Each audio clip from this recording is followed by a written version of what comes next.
hidroelectrolítico? Sí. Ok.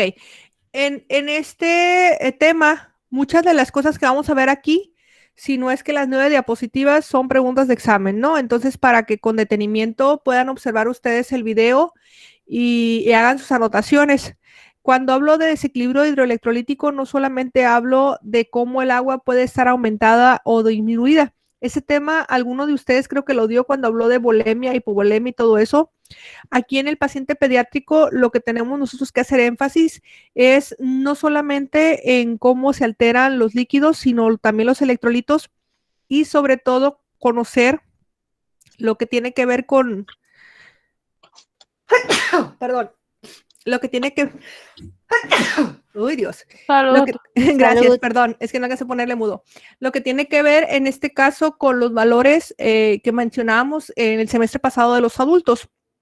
Dentro de los signos y síntomas que va a tener el paciente pediátrico cuando tiene un desequilibrio hidroelectrolítico es fiebre, sudoración, diarrea, vómito, sobre todo por periodos prolongados que pueden deberse a excesos o déficit del agua. Aquí les muestro una imagen hablando de la concentración de agua en el organismo. Vean, el paciente pediátrico, el 78% de su cuerpo es agua. Vean, por favor, aquí en el caso de la mujer y el hombre, la mayor cantidad de agua la tiene el hombre y eso se va a encontrar principalmente en el líquido extracelular. En el caso de las mujeres, el agua va a estar secuestrada principalmente en lo que viene siendo grasas y sólido. Entonces, esas características nos hacen a nosotros en particular para poder hablar en el paciente cuando se deshidrata. En el caso de que el agua se encuentre en las grasas y en los sólidos, en el caso de la mujer, eso hace que sea un poquito más lento nuestra capacidad para perder peso. Esta imagen que está aquí es una de las que les decía ahorita que es pregunta de examen.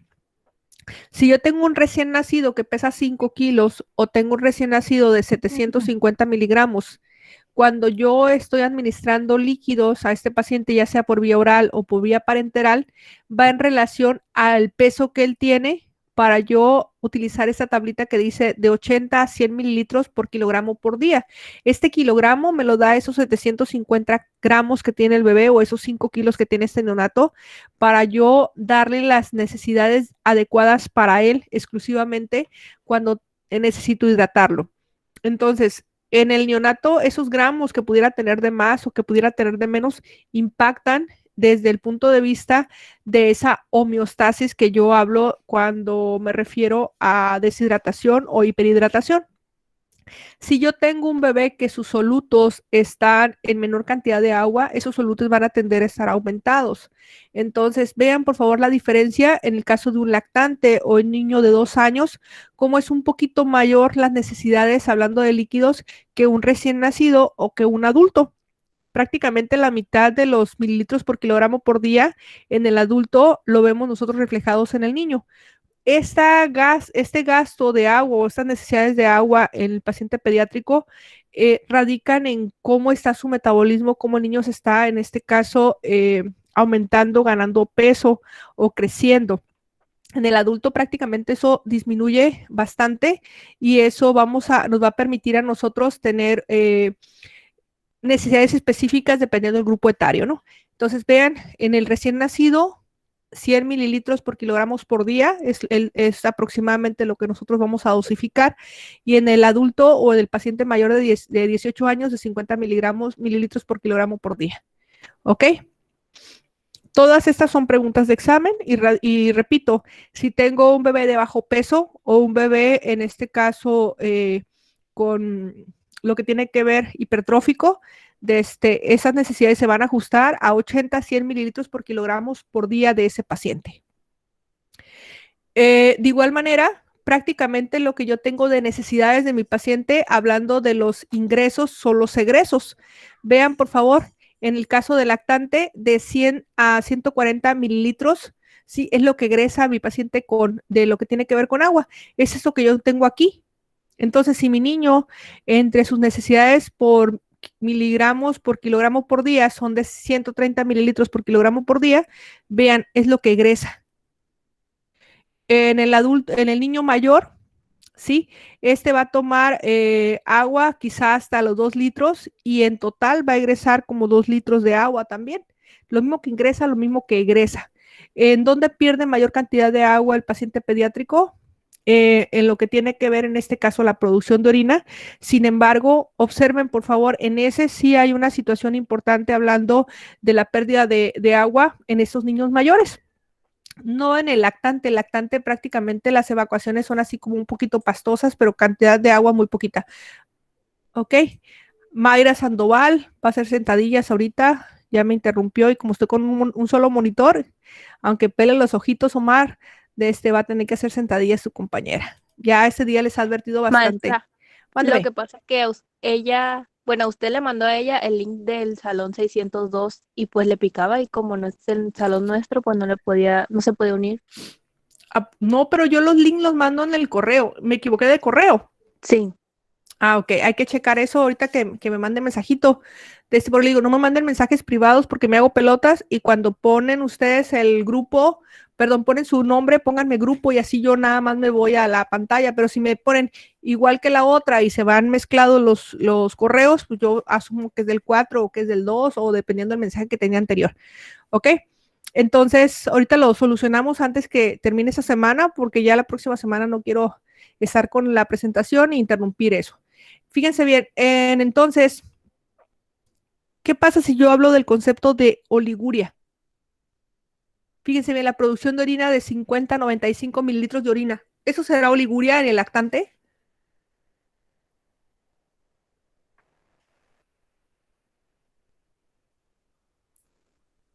¿Sí o no? Hola, ¿alguien ahí? ¿No saben? Me imagino que no, porque Esos son los valores normales de un pacientito, hablando de lactante en ese rango, ¿sí? Entonces, la oliguria aplica para el adulto, ¿sí? Cuando yo tengo menos de 300 mililitros de producción de orina. Por supuesto que si yo tengo un paciente, un niño mayor que orine aproximadamente entre 600 y 1200 mililitros, si orina 300, el bebé me va a decir o el paciente va a decir o la mamá que la orina está un poquito concentrada. Pero para nosotros decir en el lactante que orine de 50 a 95 mililitros, esto es normal, este es el rango normal. Si disminuye un poquito, pudiera ser en ese caso de ese paciente que les decía ahorita, que pesa 750 gramos, y por supuesto que en este caso no va a estar orinando 95 mililitros, quizá un poquito menos. ¿Ok? Entonces, es para darnos cuenta nosotros más o menos un rango en cuanto son los valores que nosotros pudiéramos tener. Pero si tenemos un niño mayor que tiene 5 años, ¿sí? Y ese niño pesa 80 kilos, pues por supuesto que en esos casos, pues este rango que estamos manejando aquí de 600 a 1200 mililitros, quizá nos estamos quedando cortas. ¿Ok? ¿Alguna pregunta? sí, podría repetir los rangos, por favor, el rango del niño de oliguria, por favor. Sí, les decía que esto nada más es para darnos un aproximado por lo que cambia en el paciente pediátrico en base a sus kilos, es lo que vamos a tener nosotros de producción de orina. Por eso les decía, esas son las necesidades que yo voy a tener de mi paciente pediátrico, hablando de necesidades de líquidos específicos. Y prácticamente, si ustedes observan, si mis necesidades son de 80 a 100 mililitros, de que estoy metiendo de líquidos, esos 80 a 100 mililitros los voy a orinar en su totalidad. ¿Cómo los voy a orinar? O, perdón, ¿cómo los voy a eliminar? No es orinar, ¿cómo los voy a eliminar? Entre las pérdidas insensibles, la orina y las heces. De esa manera voy a distribuir yo los 100 mililitros que estoy metiendo por kilogramo por día de ese paciente. Lo que tengo de ingesta de líquidos es lo que voy a tener de egreso de los líquidos, dependiendo del grupo etario que esté teniendo. Por eso les decía, si tengo un niño mayor, por ejemplo, un niño de 6 años que sea obeso, que pese 80 kilos, ahí, por supuesto, las necesidades de ese paciente, hablando de lo que egrese de orina, ¿sí? Quizás sea entre los 600 y los 1200 mililitros, o quizá ese paciente orine hasta 1700 mililitros, dependiendo lo que hace mi paciente. ¿Sale? Entonces, esto nada más para darnos nosotros cuenta, ¿sí? que va en relación a esto. Las necesidades específicas van en relación a los egresos del paciente distribuidos entre pérdidas insensibles. Por ejemplo, imaginemos un lactante que está en una cama de calor radiante. Quizá las pérdidas insensibles sean un poquito más. No sé si logré explicarme en estas dos tablas que estoy comparando. Sí, profe. Gracias. Ok. Sí. Esta les decía que también es pregunta de examen con respecto a lo que veíamos el semestre pasado. Si se dan cuenta, los valores de los electrolitos son iguales en el neonato que en el pediátrico, que en el adulto, ¿sí? Y en los rangos tienen, en este caso, están hablando o distribuidos en miligramos por decilitro. Entonces, hablando de los valores de sodio, el rango es de 135 a 145 miligramos por decilitro. En el caso del potasio, 3.5 a 5.5 miligramos por decilitro. El cloro es de 96 a 106. En el caso del calcio, de 2.1 hasta 10 miligramos por decilitro. El magnesio de 1.6, perdón, a 2.4. Y en el fósforo, vean por favor, de 4.5 a 7. Estos son los rangos que estoy manejando yo en este momento. Sin embargo, en el laboratorio donde nuestro paciente está hospitalizado, nos van a referir quizás estos rangos o alguna otra variante. Entonces, dependiendo del laboratorio, ahí nos van a estar diciendo cuáles son los valores normales. Si están por debajo de ellos, sí, estamos hablando nosotros de una alteración, en este caso de los electrolitos, o si están elevados. ¿Qué es un electrolito? Maestra, ¿esto es solamente para los pacientes pediátricos? No, es para todos, pediátricos y adultos. Gracias. ¿Ok? ¿Qué es un electrolito? El electrolito es un ion con carga eléctrica, ya sea positiva o negativa, que va a participar en los procesos fisiológicos del organismo, manteniendo un equilibrio entre los líquidos del cuerpo, sí, dentro de la célula y fuera de la célula. Esta, igual, repito, es pregunta de examen, por eso me interesaba que quedara bien grabado este video para informarles a ustedes con respecto a cómo podemos intervenir cuando un paciente lo estamos metiendo oxígeno de más o oxígeno de menos y hacemos nosotros medición de gases arteriales en sangre. Eh, Pregunta, a ver, vamos a ver aquí, una víctima, vamos a buscar a alguien, ¿sí? En este momento, por favor, registren su asistencia antes que se me olvide. Empezamos con su apellido, sí, por favor, y terminamos con el nombre completo. Antes que se me olvide, por favor, para que quede registrado ahí. Ya saben, en el chat ponen su nombre completo, empezando por el apellido.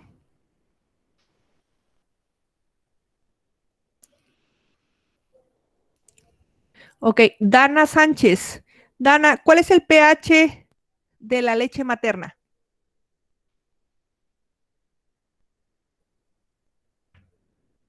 La verdad no sé, maestra. Ok, No recuerdo.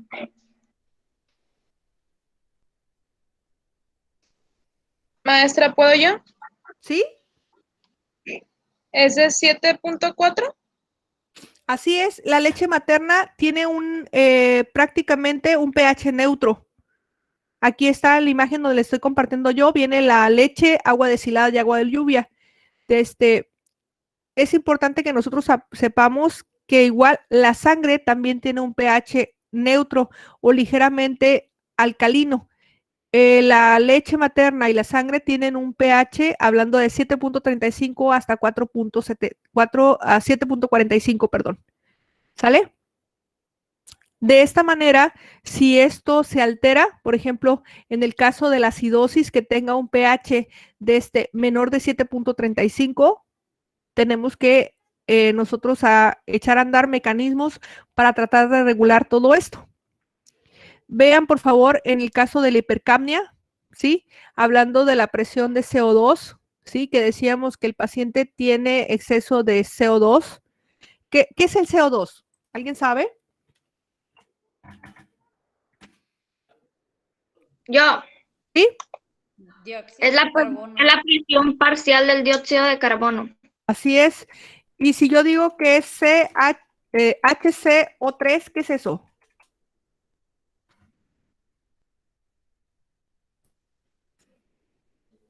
Esto que está aquí. Son las alteraciones ácido-base. Así es. Entonces, estoy hablando primero de lo que viene siendo el... ¿Qué decíamos que era CO2, Jania? Es la presión parcial del dióxido de carbono. Entonces, tenemos dióxido de carbono.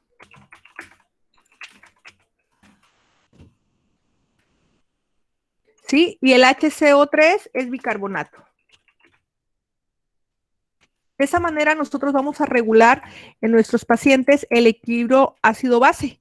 Si mi paciente tiene lo que tiene que ver con el pH abajo de 7.3, o sea, tiene una acidosis, y lo que es en este caso el dióxido de carbono bajo y el bicarbonato bajo, nuestro paciente está en acidosis metabólica.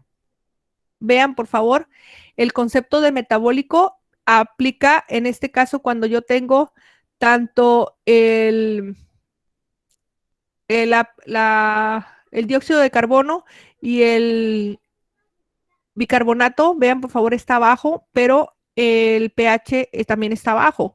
Y digo, alcalosis metabólica es cuando tengo alterado absolutamente todos, tanto el pH superior a 7.45, el dióxido de carbono arriba de lo normal y en este caso el bicarbonato arriba de lo normal. Todos esos datos los voy a encontrar en lo que tiene que ver la gasometría arterial que le hagan mis pacientes. Entonces, ¿qué significa? Que si yo tengo un pH bajo o tengo un pH alto, voy a ponerles el concepto de acidosis o alcalosis. Y cuando hablo del concepto respiratorio, ¿sí? Vean por favor cómo en este caso la alcalosis respiratoria, cómo están bajos, lo que tiene que ver el bicarbonato y también en este caso el dióxido de carbono. ¿Por qué es importante esto? Porque yo voy a regular con mi paciente esta presión de CO2 que se mide en milímetros de mercurio, ¿sí? Y si mi paciente tiene hipoxia o tiene hipercapnia, necesito yo en este caso saber cómo se encuentra el bicarbonato para saber si necesito ponerle a mi paciente oxígeno o disminuir un poquito el oxígeno que ya tiene para poder llevarlo a lo que tiene que llevar una mecánica ventilatoria de forma adecuada, porque la sangre fuera del rango de los 7.35 a 7.45 me está dando a mí diferentes signos y síntomas que pudieran hablar en un paciente con sufrimiento, en este caso a nivel cerebral. La hipoxia se caracteriza en mi paciente por trastornos que, si eso se mantiene por mucho tiempo, van a llevar que nuestro paciente tenga en algún momento convulsiones y pueda llegar al estado comatoso y la muerte. Entonces, los trastornos que tienen que ver con el equilibrio del agua y los electrolitos se caracterizan de manera intensa en esos cuadros, en esos pacientes que están en terapia intensiva, que en ocasiones nosotros le ocasionamos esos problemas al poner el ventilador con una saturación de oxígeno superior a la que necesita o inferior a la que necesita. ¿Sale? ¿Ahí tienen alguna duda para continuar con el apartado de hiperhidratación? No. Ok. Cuando hablamos de hiperhidratación, mencionábamos el semestre pasado que nosotros tenemos unas necesidades de agua suficientes, sin embargo, al paciente le administramos un exceso de esa agua. Esa agua lo que va a hacer es que va a diluir, en este caso, los electrolitos, y dentro del cuadro clínico el paciente puede mantener o presentar diarrea, edema, náuseas, anorexia, ¿sí? Incluso la ausencia de la sed. Y puede ser suficiente para que esos líquidos de más pasen a la circulación y el paciente pueda presentar edema pulmonar. Los pacientes con hiperhidratación pueden fallecer, entonces nosotros tenemos que visualizar si eso se debe a que estoy administrando líquidos de manera excesiva, ya sea por vía oral o por vía intravenosa, o si mi paciente no puede eliminarlos de manera normal a través de lo que viene siendo el riñón. Dentro de las intervenciones de enfermería, tenemos que visualizar esa situación de nuestro paciente porque sobre todo a nivel pediátrico y a nivel de lo que viene siendo los manejos intrahospitalarios, esa tablita que está aquí, si se dan cuenta, es basada por kilogramo por día. Entonces, ¿cómo sé que un paciente está presentando alteraciones en cuestión de esto que estoy administrando, lo que tiene que ver con la relación de las pérdidas sensibles o las pérdidas insensibles. ¿Cómo mido la pérdida de orina? Pues a través de lo que viene siendo la sonda Foley si mi paciente la tiene. Pero de igual manera, también lo puedo hacer pesando, en este caso el pañal, para ver cuánto está perdiendo mi paciente de orina y de heces a través del pesar el pañal. Si les decía ahorita, si tengo un paciente en una cuna radiante, la producción de calor hace que mi paciente esas pérdidas insensibles aumenten y al momento de yo administrarle a mi paciente líquidos, de igual manera tengo que pesar al paciente para saber si está teniendo en este caso retención de líquidos. A diferencia del paciente pediátrico, el adulto, si tiene una manifestación de aumento de peso de más de 1 kilo, eso nos pudiera a nosotros dar una patología. Sin embargo, vean, por favor, si tengo un bebé de 750 gramos, pues no voy a esperarme hasta que suba 1 kilo para decir que es patológico. Por supuesto que ese niño con pequeñas variaciones, como lo que viene siendo superiores a los 140 gramos en este caso, pudieran decirme que mi paciente ya está teniendo en este caso una hiperhidratación o está reteniendo líquidos. Entonces la presencia de edema, la presencia en mi paciente de náuseas, vómito, ¿sí? Pudiera deberse a una administración excesiva de líquidos principalmente. Es un tema muy interesante. Espero que tengan muchas dudas. En este momento voy a dejar de grabar. ¿Sí? Y